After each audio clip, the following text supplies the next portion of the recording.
Buenas tardes, jóvenes, ¿cómo están? ¿Pueden escucharme? Buenas noches, ingeniero, si se escucha. Ok, gracias. Vamos conectando su cámara. Vamos a empezar la clase.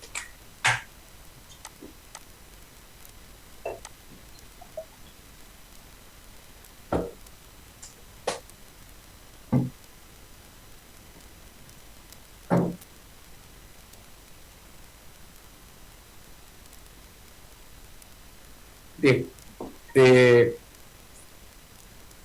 hoy día quiero que comentemos un aspecto que está bastante ya próximo a presentar, que es el proyecto de la materia. Anoten algunas características, por favor.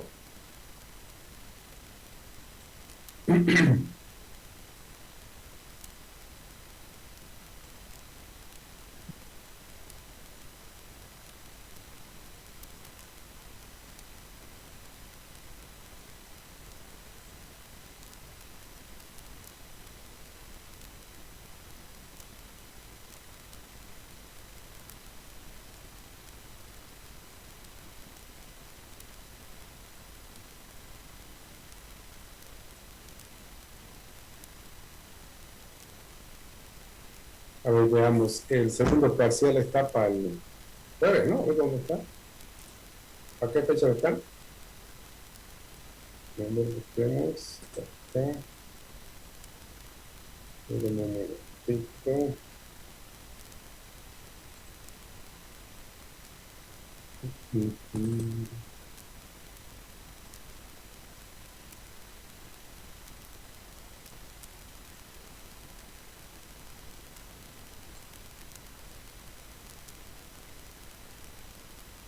Sí, lo tenemos para la próxima semana, que es el 14. Para el 14 tenemos nuestro segundo examen parcial. Un ratito.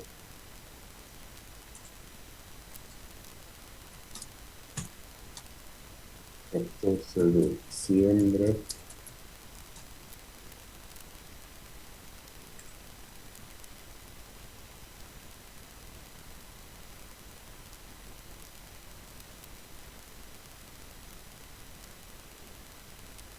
El proyecto final, anote, 27 de diciembre.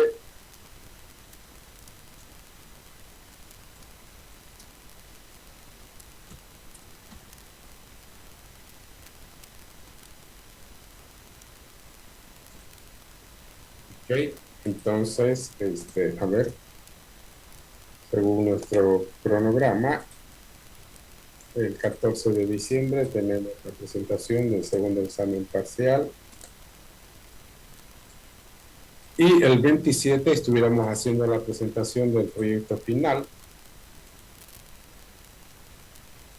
y al año ya hacemos el examen final, ¿ok?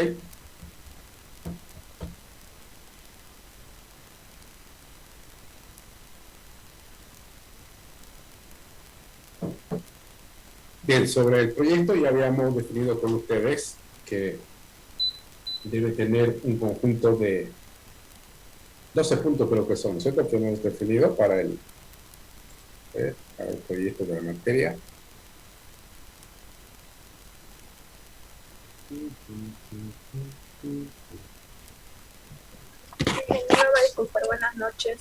Dijo el 27 el proyecto final. ¿Perdón? El 27 el proyecto final. Sí. Cae un lunes, pero igual. A ver, así tiene razón. Anote 28, por favor, gracias. Ok, gracias, ingeniero. Ok. 28 de diciembre estaríamos haciendo la presentación del proyecto final.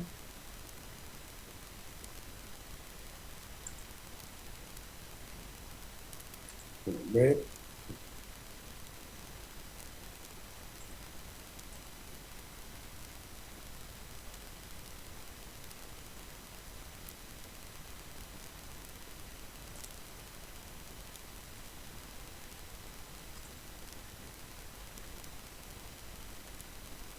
Sí, 14 un martes el segundo parcial y 28 otro martes el proyecto final. Está correcto.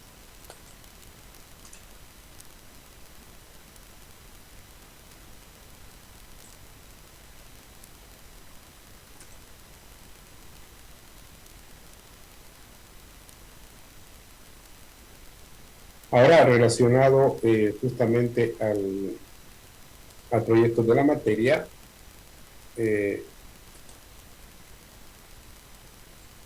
deben tomar en cuenta lo siguiente. Por un lado, ya habíamos descrito los puntos por los cuales está conformado lo que viene a ser el proyecto, pero necesito que nos pongamos de acuerdo en algo que es muy importante. Dentro de lo que viene a ser el desarrollo de la aplicación, se supone que están trabajando con Scrum, todos, ¿cierto? ¿Sí? Y como lenguaje están usando a C4, aunque tienen la opción de usar UML, pero lo recomendable por cuestiones de avance es que tengamos claramente lo que es C4. Sin embargo, hoy quiero aprovechar que aprovechemos en todo caso la clase, como para poder dejar todo en claro con lo que respecta a lo que viene a ser tanto Scrum como C4. Entiendo que cada uno de ustedes seguramente ha hecho diferentes capacitaciones en Scrum y probablemente a partir de su interpretación van a generar en todo caso una documentación asociada al proceso de software. Y es ahí donde justamente quiero que nos pongamos de acuerdo.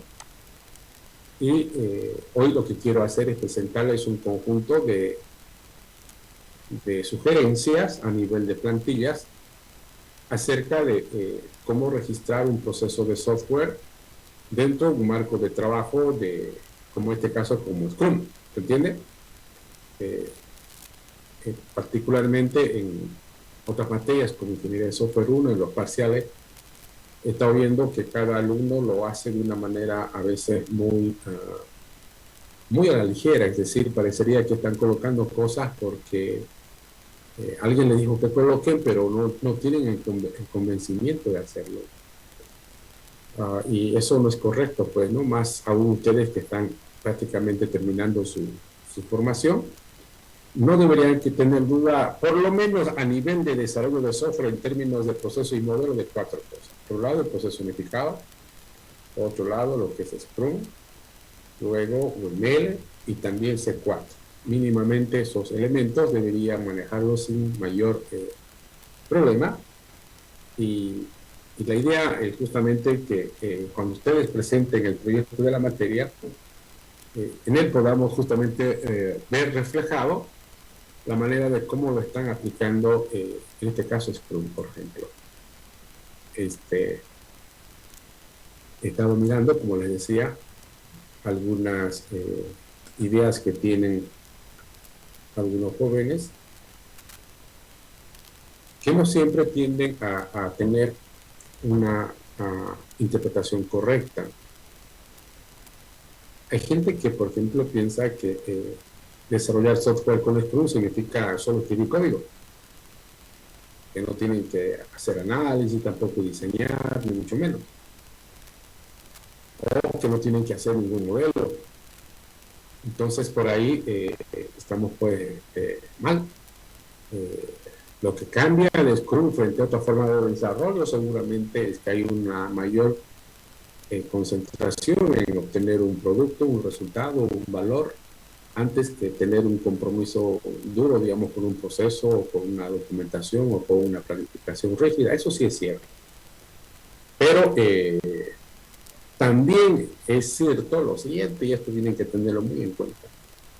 Hay gente que parecería que piensa que desarrollar un software con Scrum es mucho más fácil que hacerlo con el proceso unificado, y podría ser todo lo contrario. ¿Por qué? Porque si ustedes desarrollan software con el proceso unificado, prácticamente van a encontrar una receta, ¿no? De cómo hacer cada cosa. tiene una forma bastante completa para describir que se debe hacer análisis, diseño, implementación y cómo hay que hacer cada uno de estos. En cambio, cuando vamos a Scrum no hay nada de eso. Scrum en ninguna parte les va a decir cómo desarrollar el software. En ninguna parte le va a decir acá vas a hacer análisis, aquí vas a hacer diseño, aquí vas a hacer implementación, o estos pasos vas a seguir para hacer análisis, o estos pasos vas a seguir para hacer diseño. Eso no van a encontrar, ¿no? No hay. Por eso es que el proceso unificado, cuando se suma a UML, se tiene una metodología completa de desarrollo de software. Cuando ocupamos Scrum, no hay una metodología. Por eso es que Scrum no es una metodología, pues, ¿no? Es un marco de trabajo que nos permite seguramente la flexibilidad para que cada desarrollador pueda definir un patrón de desarrollo de acuerdo a la idiosincrasia, a las características, a su forma de trabajo. Entonces, ahí es donde quiero que nos pongamos un poquito de acuerdo y podamos comentar. Bueno, entonces, empecemos comentando sobre esas plantillas que le decía.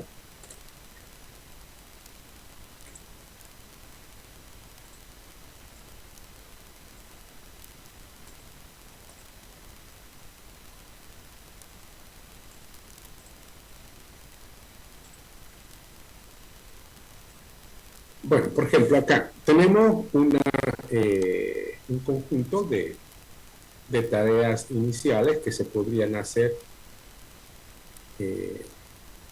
antes de poner en marcha ningún sprint. Algunos le llaman sprint 0. ¿Sí? ¿Dónde estamos? A ver, vamos a colocar esto para que quede más clarito. Todos ustedes lo conocen, este esquema, lo han debido ver un montón de veces. Acá lo que estamos viendo es justamente una diapositiva que nos muestra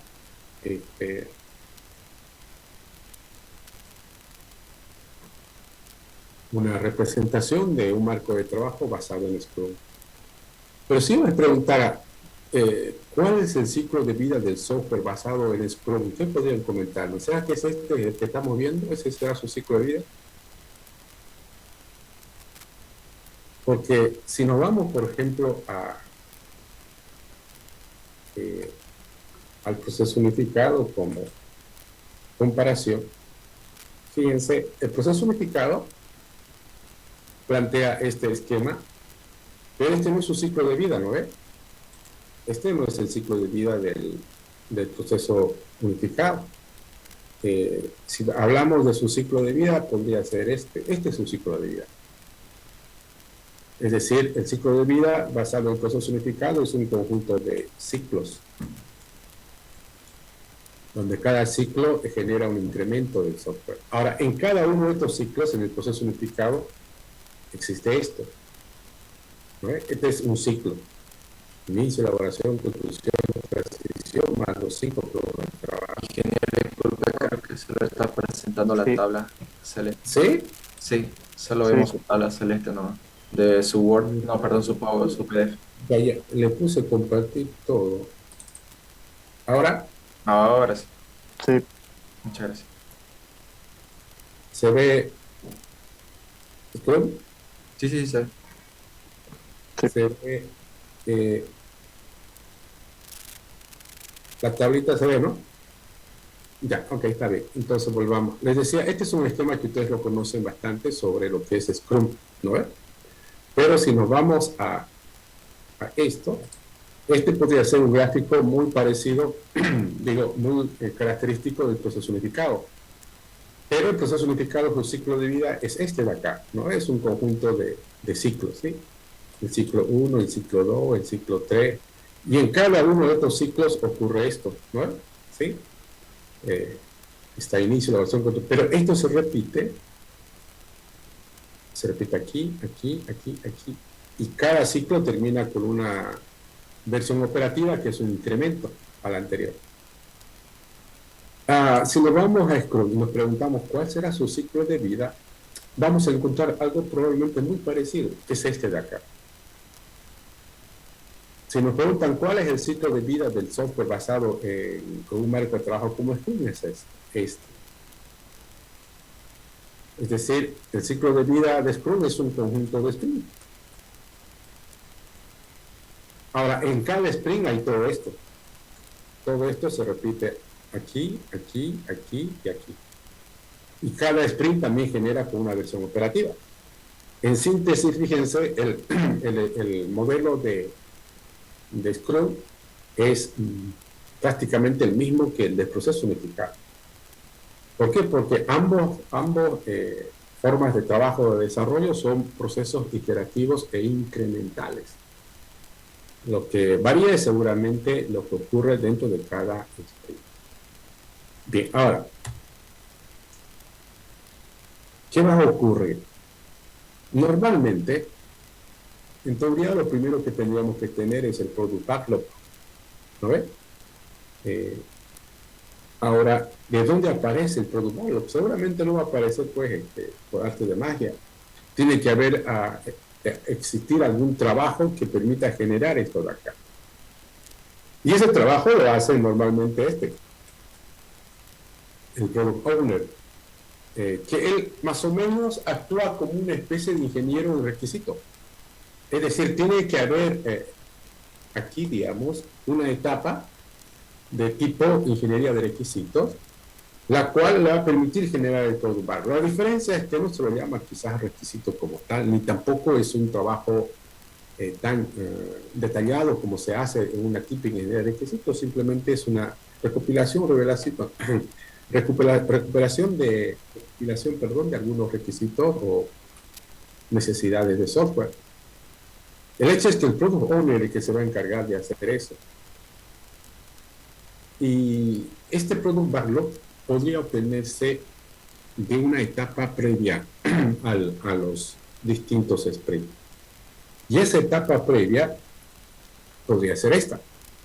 Podríamos llamarla definición iniciales. Algunos le llaman así, sprint 0. Aunque ese nombre no está reconocido por Scrum, pero es una posibilidad.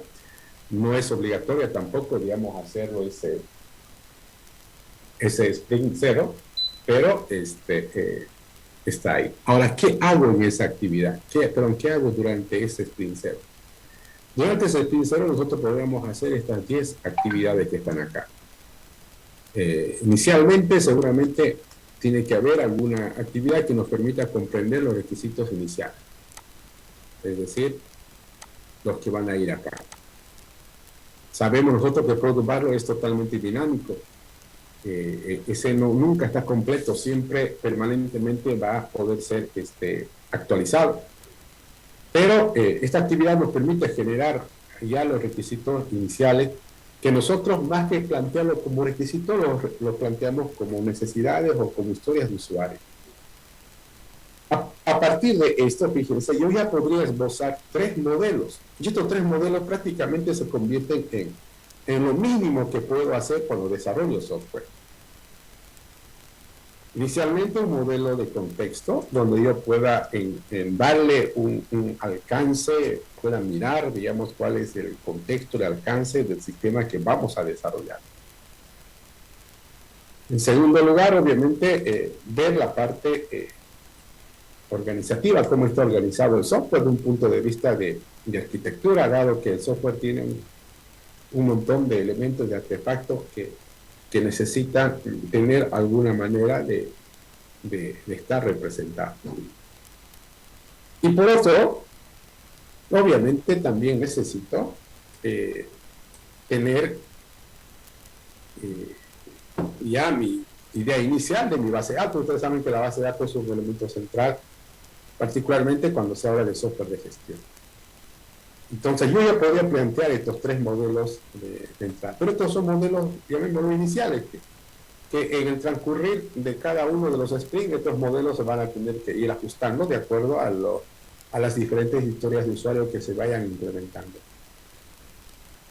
Otra de las cosas que podríamos hacer durante este sprint es ir definiendo las herramientas que pretendemos utilizar en términos, sobre todo, de implementación, seguimiento, control y lo que corresponde. En ese sprint cero también podría definir el equipo de trabajo, con qué gente cuento, cuáles son las características de mi equipo, el grado de conocimiento, desconocimiento que tiene mi equipo frente a lo que vamos a hacer, etc.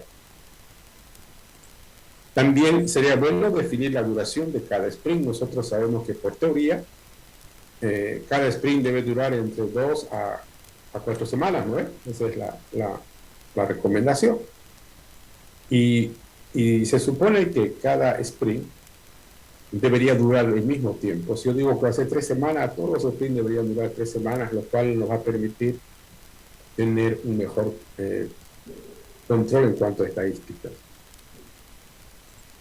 Podríamos tener una idea de cuántos sprints vamos a precisar a partir de esto. Esto quizás no es muy importante, pero quizás nos dé una idea la cantidad de sprints a realizar, aunque sabemos que la cantidad de sprints es indefinida prácticamente porque el software va a evolucionar permanentemente. Este sí es un punto importante. El punto número 9. Fíjense, dice esbozar el proceso de desarrollo de las historias de usuario. ¿De qué estoy hablando acá? Si nosotros miramos este modelo, si yo les pregunto, ¿en qué parte de esto se desarrolla el software? ¿Dónde creen que se desarrolla el software? ¿Alguien quiere responder? ¿En qué parte de este modelo es donde se desarrolla el software?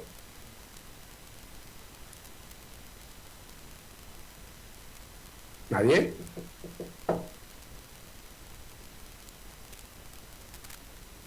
Bueno, creo que no quieren hablar.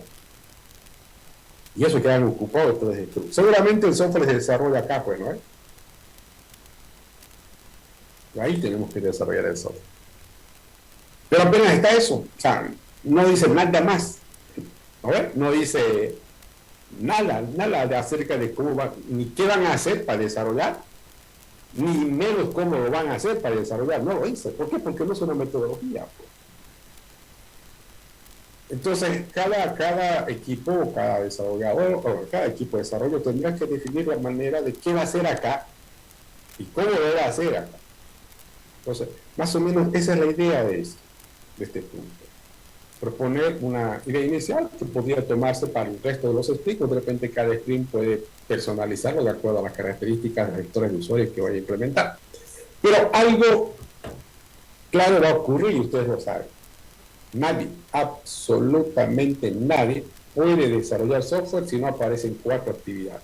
De alguna manera, en un orden distinto, con otro nombre, como ustedes quieran. Por ejemplo, a ver, ¿será que alguien puede desarrollar software sin entender el problema? ¿Es posible eso o no?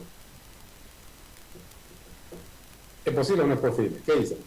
¿Se puede desarrollar software sin entender el problema? No, pues no, es decir, claro que no es posible. En alguna parte tengo que colocar actividades que me permitan entender el problema. Luego, ¿será que es posible desarrollar software si no hay un tiempo, un momento, un espacio donde yo empiezo a crear soluciones, a proponer soluciones? Tampoco, no es posible. En alguna parte yo tengo que dedicarme a eso. Igual, tampoco va a ser posible desarrollar software si no escribo código. Como tampoco va a ser posible que yo desarrolle software si no hago algo para reducir la posibilidad de que el software tenga problemas o fallas. ¿Y qué son esas 4 cosas?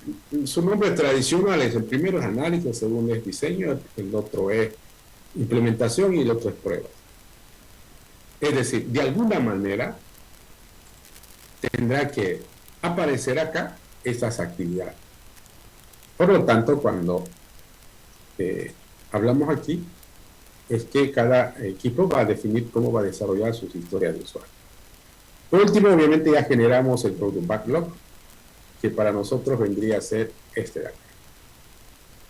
Y aquí ya está la primera plantilla, la primera sugerencia. Hay mucha gente que lo documenta de manera distinta. Ustedes pueden hacerlo de la forma que vean conveniente. Sin embargo, lo que yo les voy a mostrar son algunas sugerencias que las pueden tomar en cuenta ustedes, ¿ok? Por ejemplo, aquí está un formato para representar un product backlog.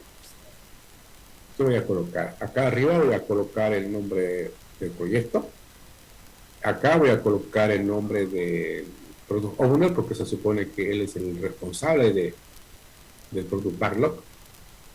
La versión, porque el Product Backlog permanentemente se actualiza, es dinámico, ¿no? Y la fecha de cuando se publica dicha versión. Luego acá voy a colocar los diferentes requerimientos o funciones de software, pero no lo voy a mostrar de una manera tan rígida como podría ser un requisito, sino más bien lo vamos a plantear en un formato de historias de usuario, ¿sí? Donde ustedes saben, una historia de usuario no necesariamente representa un requisito de software como tal, sino lo que representa es una necesidad de los diferentes actores que aparecen en el sistema. Ellos no van a decir, yo quiero que el sistema haga esto necesariamente. Lo que ellos van a decir, yo necesito hacer esto en el negocio. Y los ingenieros de los que desarrollan software, eso lo van a convertir en alguna funcionalidad. Por lo tanto, la historia del usuario vendrá acá, ¿no? En primer lugar, el rol de quien está planteando la historia del usuario. No voy a colocar usuario, porque usuario es demasiado genérico. Pues, no sé, colocaré vendedor, gerente, cajero, cliente, proveedor, quien sea el que tenga la necesidad de algo en el contexto del sistema. Acá más o menos dice qué es lo que prefiere desde un punto de vista de características del sistema y para qué, ¿no? Y acá estará su prioridad. Esta prioridad la podemos expresar en diferentes tipos de escala. Puede ser en colores, como lo sugiere. Podría ser como A, B, C, 1, 2, 3, alto, medio, bajo, lo que ustedes vean. El hecho que esta prioridad no significa que van a implementar las historias de usuario más fáciles, sino las historias de usuario que seguramente son más esenciales para el negocio del cliente. Entonces, este vendría a ser una sugerencia de formato para este de acá. ¿Ok? Entonces, esa es una alternativa. Luego, en teoría, una vez superado el sprint 0, van a empezar el conjunto de sprint, donde en cada sprint va a repetir esto, así como está acá, ¿no? ¿Sí? Cada sprint es esto de acá. Por lo tanto, esto es lo que hay en cada sprint. Ahora, este sprint seguramente es guiado por un conjunto de tareas que nosotros le llamamos el sprint backlog. Pero estas tareas no salen pues de la nada tampoco, ¿no? Estas tareas son el resultado de una reunión, fíjense, hay una reunión donde se hace la planificación del sprint. Y en esta planificación del sprint normalmente participan el equipo, que son los desarrolladores. Este equipo en teoría tiene características muy interesantes, ¿no? Por un lado decimos que es un equipo autogestionado, por eso se ve como un equipo horizontal, ¿no ve? No hay jerarquías, en teoría no hay jefes como tal. Y al ser autogestionado, pues exige que cada quien tiene la madurez suficiente como para saber lo que tiene que hacer y no tiene que haber alguien quien le esté supervisando lo que está haciendo.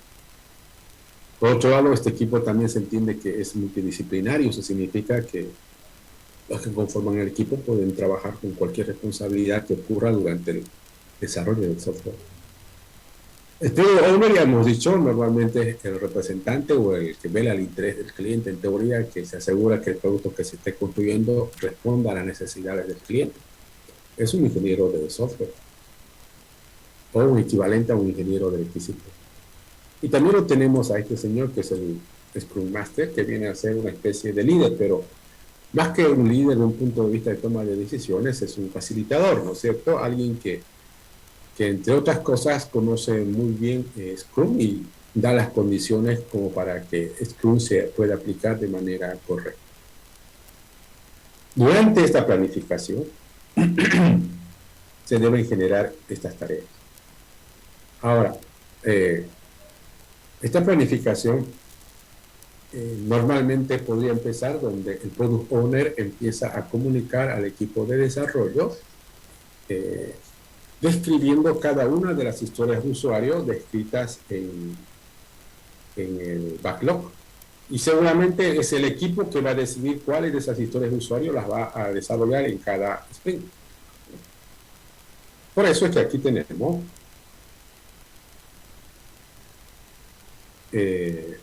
un formatito de cómo describir historias de usuario.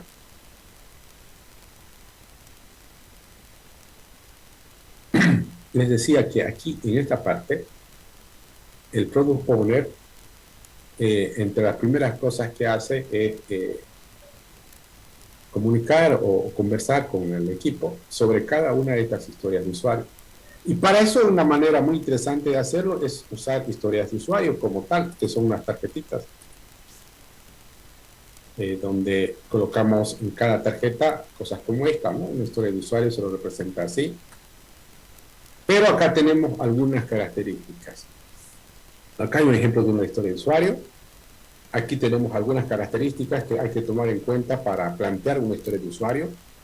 Por ejemplo, una historia de usuario debe ser totalmente independiente de otra. No tiene que haber dependencias entre las historias de usuario. Es algo muy recomendable para que pueda haber un desarrollo lo suficientemente incremental, ¿no? Puede ser negociable lo que se plantea acá, tiene que dar algún valor, obviamente, debe ser posible estimar de alguna manera en tiempo, en esfuerzo, en puntos de historia de usuario, ¿no? De alguna forma. Tratar de que sea lo más pequeña posible, porque no se olviden que cada sprint no dura más de 4 semanas. Entonces, si yo planteo una historia de usuario muy gigante, de repente 4 semanas es poco. Y a veces por eso que existe la necesidad de descomponer a la historia de usuario. Y a su vez también la historia del usuario tiene que tener mecanismos que me permitan probarla, pues, ¿no? Tiene que haber alguna forma de probar que la historia de usuario ha sido implementada de manera correcta. Luego, les decía que durante la planificación del sprint ocurre algo muy interesante. El Product Owner, que es el que conoce inicialmente cada historia de usuario,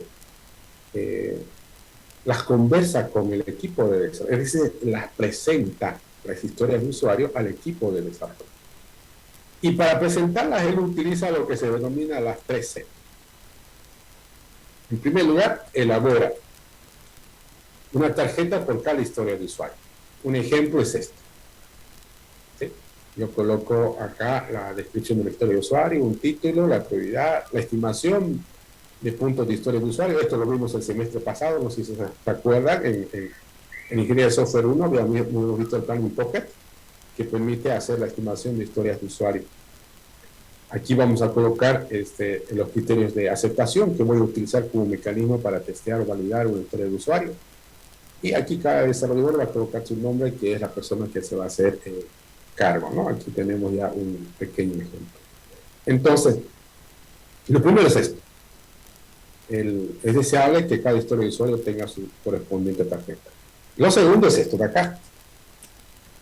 En teoría, el Product Owner va a conversar con el equipo de desarrollo cada historia de usuario.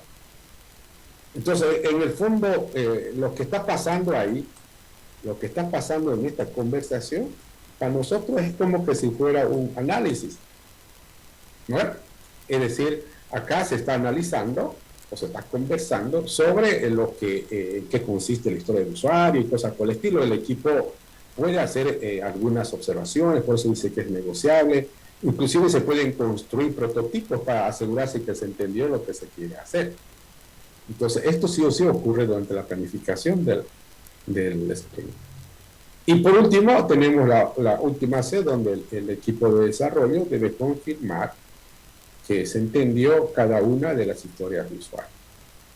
Entonces, eso debe ocurrir aquí. Y producto de eso, seguramente se van a generar las tareas. Ahora, aquí es donde quiero que veamos otro ejemplo de plantilla.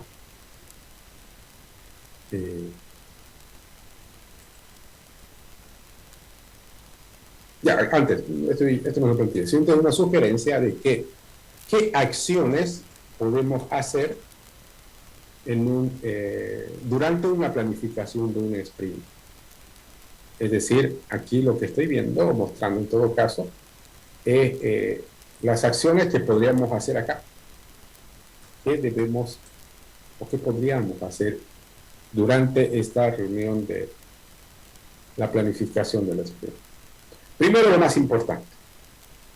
Cada sprint tiene que tener un objetivo, un propósito. Tenemos que definirlo de manera bastante clara cuál es el propósito de dicho sprint.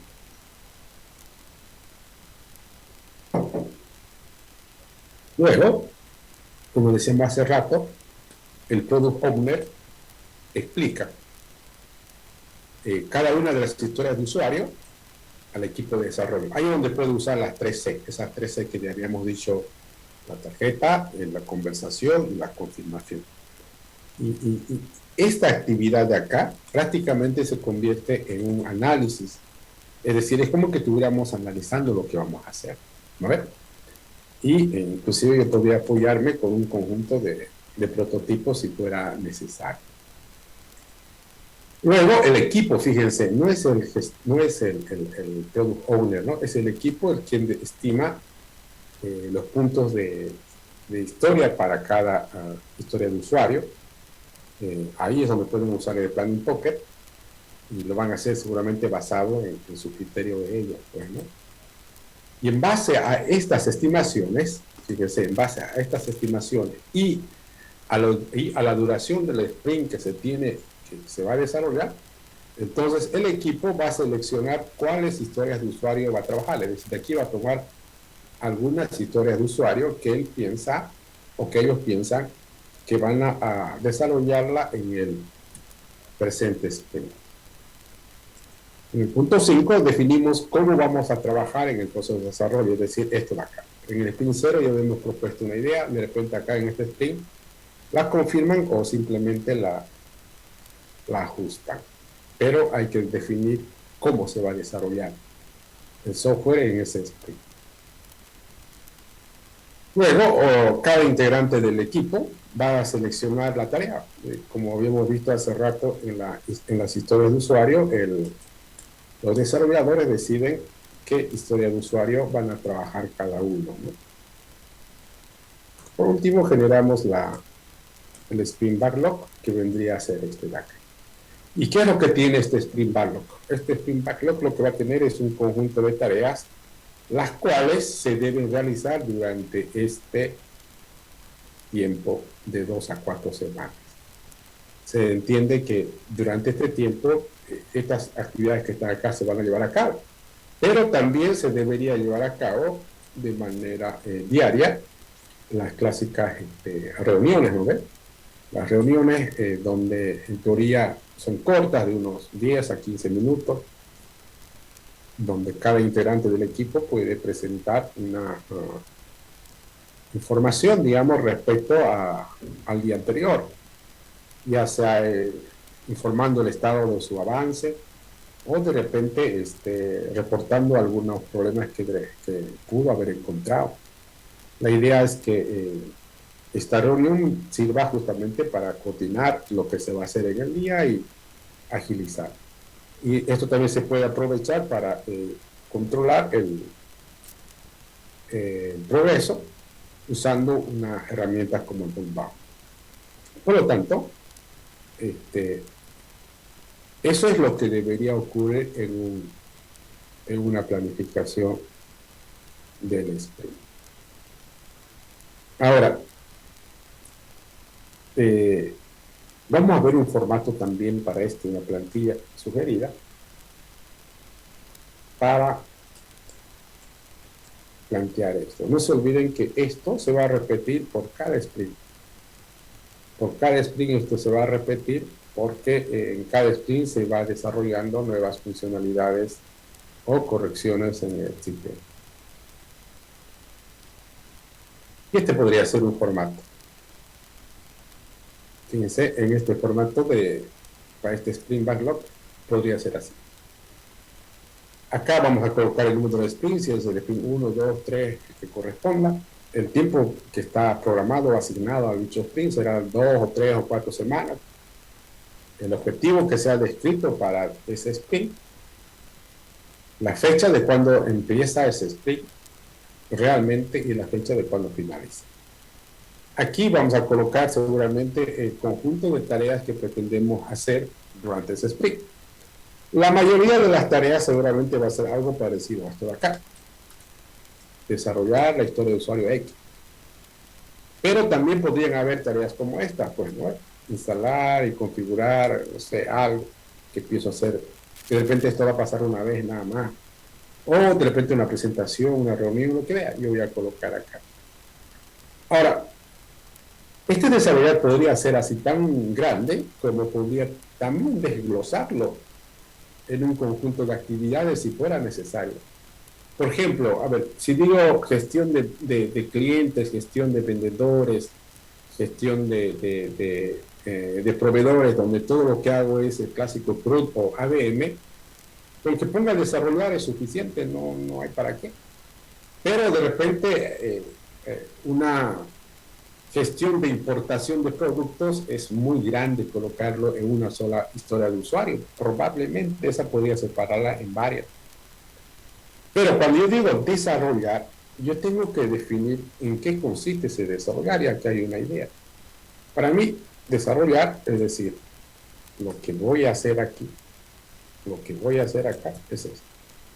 Voy a diseñar, voy a implementar, voy a probar cada historia de usuario y luego obviamente haré la aceptación y su correspondiente despliegue.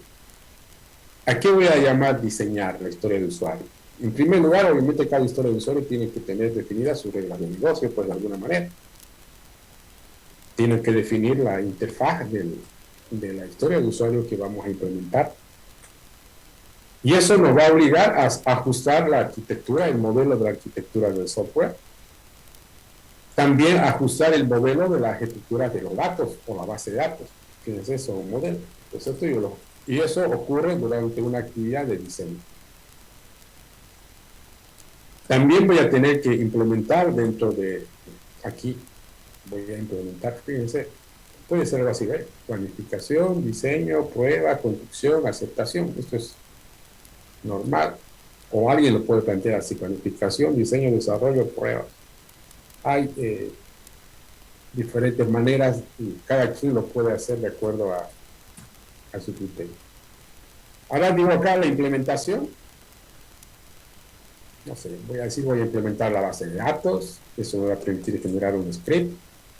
Voy a implementar el backend, que no sé, va en forma de servicios, de API, código, no sé qué será. Voy a implementar el front, también será otro tipo de código. En fin, esta es una sugerencia, ¿no? Cuando hable de pruebas, voy a revisar si los criterios de aceptación son cumplidos. No se olviden que los criterios de aceptación están presentados en cada historia de usuario. Pero también yo podría ocupar métodos, herramientas que me permitan hacer pruebas de unidad en la aplicación. O si eso, podría desglosarlo acá si fuera necesario. Entonces, eso a mí me permite definir estas tareas y desarrollar eso. Ahora, cuando yo termine todas estas tareas, significa que el trabajo se ha terminado. Y si el trabajo se ha terminado, desde el punto de vista de teoría, tuve que haber generado un incremento. Para nosotros un incremento se convierte en una versión de software que tiene o tiene más funcionalidades que la versión anterior o tiene funcionalidades mejoradas o corregidas con respecto a la anterior. El hecho es que hay un entregable, hay un producto que es potencialmente desplegable y que puede entrar fácilmente en producción. Y este trabajo finalizado también me obliga a realizar 2 eventos adicionales. El Sprint Review. En este sprint pueden participar inclusive hasta el propio cliente o otros invitados, donde la idea es presentar el incremento que se generó es como validarlo, ¿no? Ver si el software que hemos generado está correcto de un punto de vista de que se ajusta a lo que se requiere, y si no, pues se harán los correspondientes ajustes o cambios, y eso se tendrá que hacer en un sprint nuevo, y se tendrá que actualizar de repente el product backlog a lo que corresponde. Esto es como una validación, es decir, preguntarnos, es como que nos preguntamos, ¿no? ¿Estamos construyendo el producto correcto? Algo así. En cambio, esto es una cosa ya más técnica, ¿no? Acá difícilmente va a estar el cliente. Lo que hace acá el equipo es hacer una retrospectiva de todo lo que ha hecho acá, y tratan de encontrar, no sé, fortalezas y debilidades, ¿no? Particularmente debilidades, algunas cosas que de repente han salido mal acá, y entender por qué algo no salió bien o qué es lo que ocurrió, de tal manera que eso nos pueda servir para en los siguientes sprints no repitamos los mismos problemas, ¿no? Esta es como una verificación, ¿no? Es como preguntarnos si estamos trabajando correctamente. Y esto va a repetirse en cada uno de los sprints, y de esa manera va a ir progresando el desarrollo del software en un conjunto de sprints. Entonces, lo que acabamos de comentar en términos generales es más o menos una forma de entenderlo, de interpretarlo y también de representar en un desarrollo de software basado en el marco de trabajo descrito por Scrum. ¿Ok? ¿Se entiende? ¿Tienen alguna pregunta, algún comentario por ahí?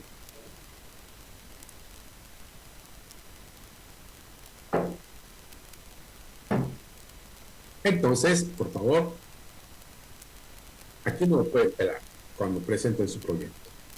¿Sí? Su proyecto de software, más allá de que debe estar terminado, de que debe cumplir con los criterios que hemos definido, no puede tener fallas ni en el marco de trabajo, que en este caso es Scrum,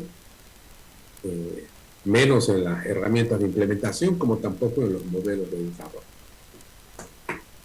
Entonces ya está, ahí lo tienen, una sugerencia para que puedan ustedes registrar el diferente resultado que sea producto de aplicar Scrum. ¿Ok? Bueno, ¿alguna pregunta hasta ahí?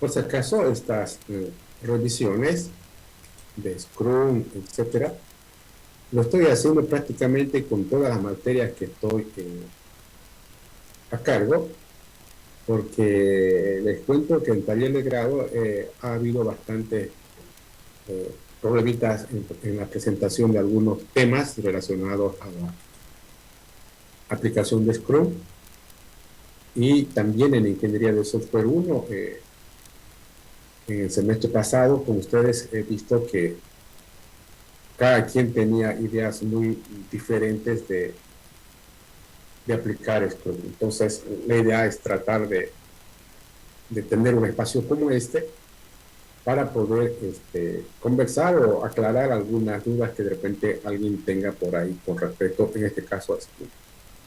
¿Listo? Bien, para terminar vamos a aprovechar esto y también hablemos de C4, ¿ok? Unos 5 minutos para que les quede también de repente algún tipo de duda por ahí que tenga al respecto.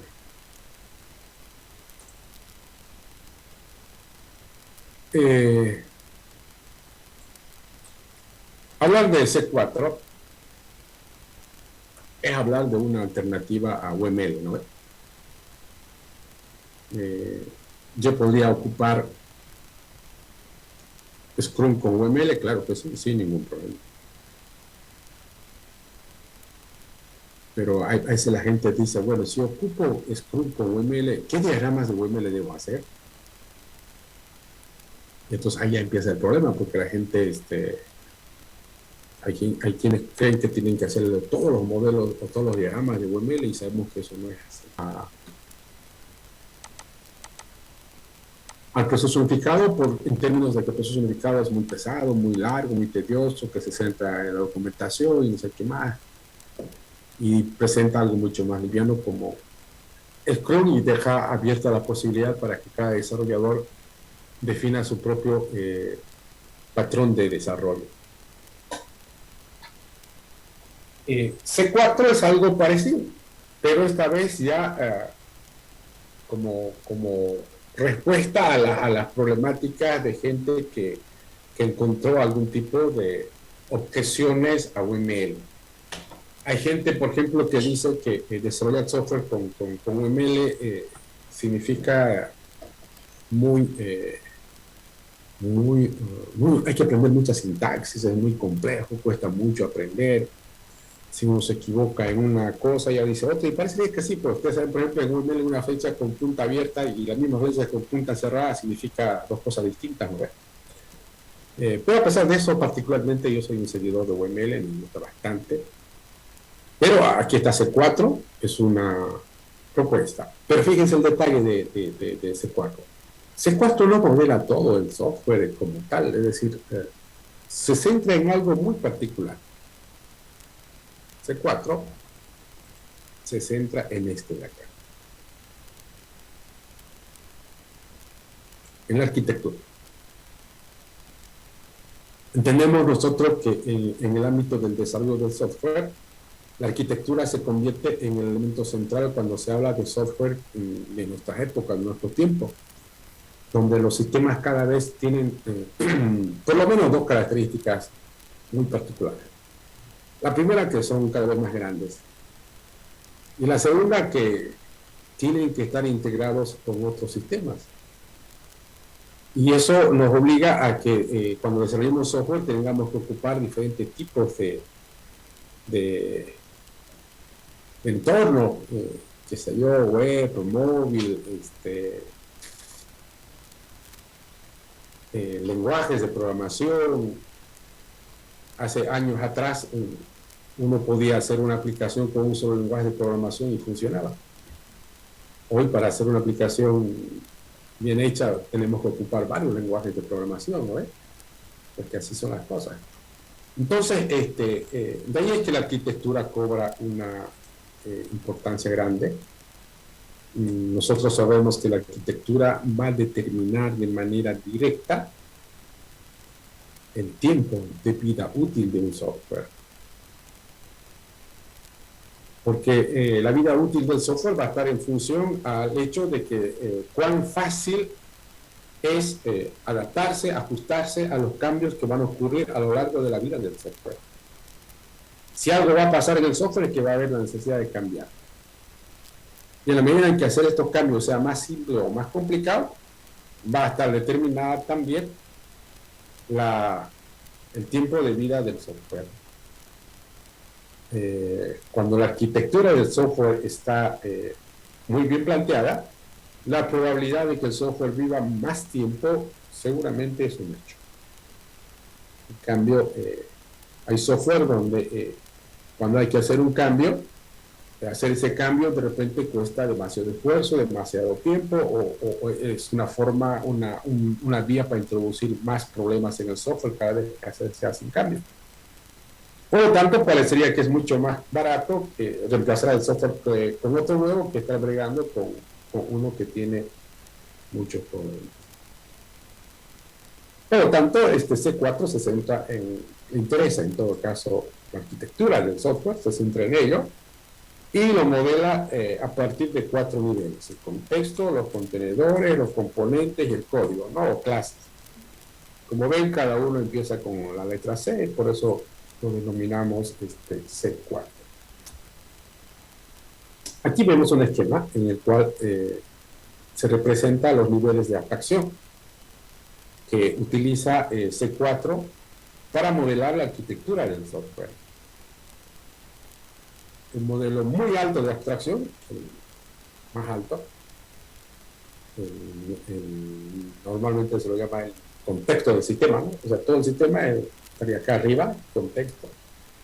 Si a esto yo le doy un doble clic, me va a aparecer un conjunto de contenedores, es decir, este sistema está formado por un conjunto de contenedores, donde por contenedor se entiende, no sé, una aplicación web, otra móvil, podría ser una base de datos, algo que está terminado, ¿no? Y seguramente independiente una del otro. Si nosotros damos un doble clic a este contenedor, me va a dar un conjunto de componentes. ¿Por qué? Porque ese contenedor está conformado por un conjunto de componentes. Y este ya vendría a ser el nivel 2, este vendría a ser el nivel 3. En este caso, el nivel 3 tiene más detalle que el nivel 2, el nivel 2 tiene mucho más detalle que el nivel 1, por eso que la abstracción es diferente. Por último, cuando yo agarro un componente, le doy doble clic, por ejemplo, es como que estuviéramos haciendo una explosión o un zoom, y vamos a ver el conjunto de clases o código que conforma este respectivo componente. En este esquema de acá lo vemos quizás algo más clarito. Tenemos el nivel 1. Este es un ejemplo de un modelo de contexto. En teoría, esto que está aquí con azulito es lo que vamos a desarrollar nosotros. Al darle un doble clic, me sale el nivel 2. Aquí ya muestro sus contenedores de ¿no? En este caso, esta aplicación tiene 1, 2, 3, 4, 5 contenedores. Estos de acá son los sistemas externos con los cuales yo necesito interactuar para que el sistema trabaje. Este viene a ser el actor. Ahora, en este contenedor que está acá, yo puedo agarrar uno de ellos, como en este caso este de acá, le damos un doble clic y pasamos al nivel 3. Entonces, de este contenedor aquí aparecen sus correspondientes componentes.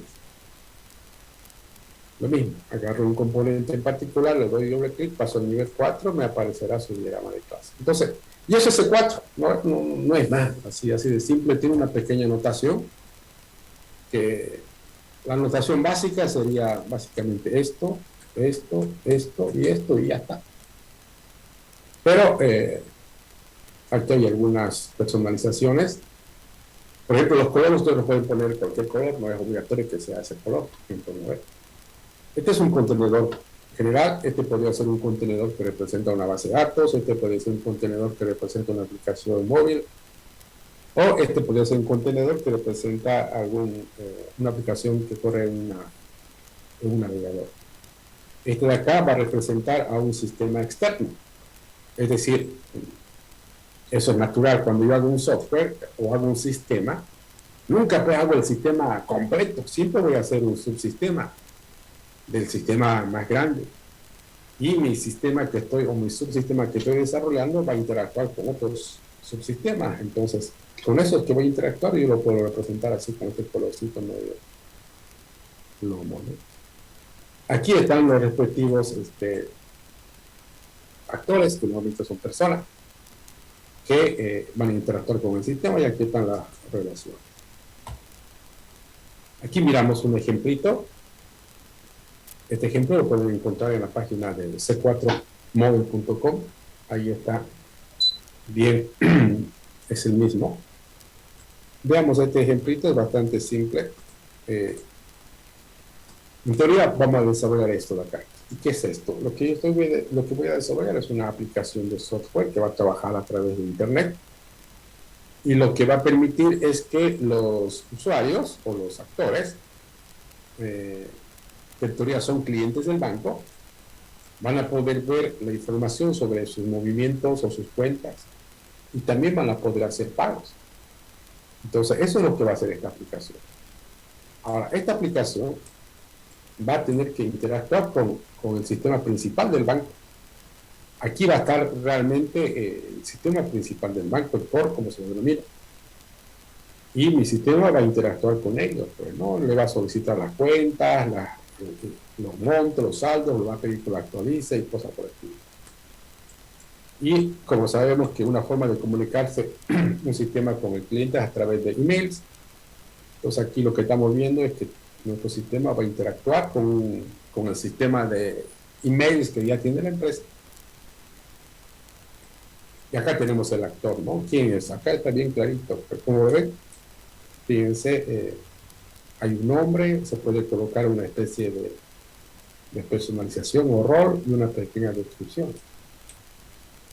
Aquí el actor es una persona que es un cliente del banco. Fíjense, es un cliente del banco. ¿Y cómo sabemos que es un cliente del banco? Un cliente del banco, acá dice bien clarito, ¿no? Es aquella persona que tiene alguna cuenta en el banco. ¿Qué puede hacer él? Él puede ver su cuenta y puede hacer pagos. Entonces, este vendría a ser el nivel 1. Ahora, si yo agarro a este de acá y le doy un doble clic, digamos, en zoom, aparece esto. Es el mismo diagrama, pero ya con su detalle de este, ¿no? Ahí vemos el detalle, que lo que hace es aparecer 1, 2, 3, 4, 5 contenedores, es decir, esa aplicación está va a ser implementada con 5 contenedores. Esta de acá, por ejemplo, acá lo dice, es una aplicación web de tipo estática que me va a servir como para acceder. Podría yo también tener mi aplicación web normal que corre desde, no sé, podría estar hecha en Angular, como dice acá, que corre desde un navegador. También podría haber desarrollado una aplicación móvil. Acá lo dice, por ejemplo, que no sé, que está hecha con Xamarin. Y como aplicación móvil se supone que siempre es mucho menor que una aplicación web. Por eso dice limitada. Aquí estará la API, es decir, no sé, esto sería como una especie de backend, ¿no? Más o menos, donde estaría todos los servicios, la aplicación, la lógica de la aplicación. Va a tener su propia base de datos. Ojo, ¿no? Esto es una base de datos propia de esta aplicación, no es la base de datos central. Una base de datos que permite probablemente acceder a la aplicación de manera rápida. Y igual estos tienen que interactuar con el sistema principal y con el correo. Ahora si agarro, estoy en el nivel 2, ¿no? Ahora si agarro a este de acá, por ejemplo, y le damos un doble clic, va a aparecer el nivel 3, pero de este contenedor. Y aquí aparecen sus respectivos componentes. Y si lo miramos más de cerca, podemos ver, por ejemplo, este componente podría ser un clásico para ingresar a la aplicación, ¿no? Un tipo login. Aquí va a estar su mecanismo de seguridad, que él va a leer la base de datos para ver si es un usuario válido, una base de datos local o de la aplicación. Este puede ser un componente que permite recuperar la contraseña a aquellas personas que se olvidan. Y la forma de recuperar normalmente es a través de los emails, entonces hace uso del sistema externo de correo.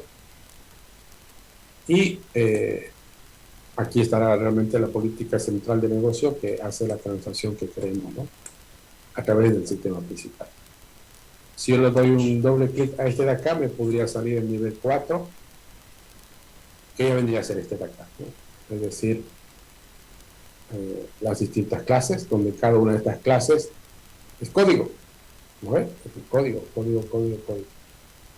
Toda esta información ustedes la pueden encontrar aquí en c4model.com, y también ahí van a encontrar sugerencias de herramientas case que les va a permitir generar modelos más o menos con esa notación.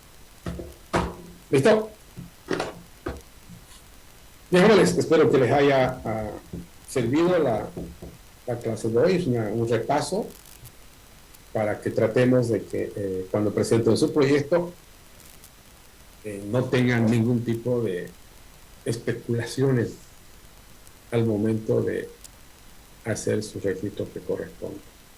Igual a los de taller de grado ya les había comentado esto, ya lo habíamos explicado con ellos en clases anteriores, pero como tengo alumnos que no son de informática, todos son de sistemas, para efectos también del proyecto de la materia de software 2, precisaba comentarle también con ustedes. ¿Ok? Bueno, no sé si tienen alguna pregunta antes de cerrar la sesión.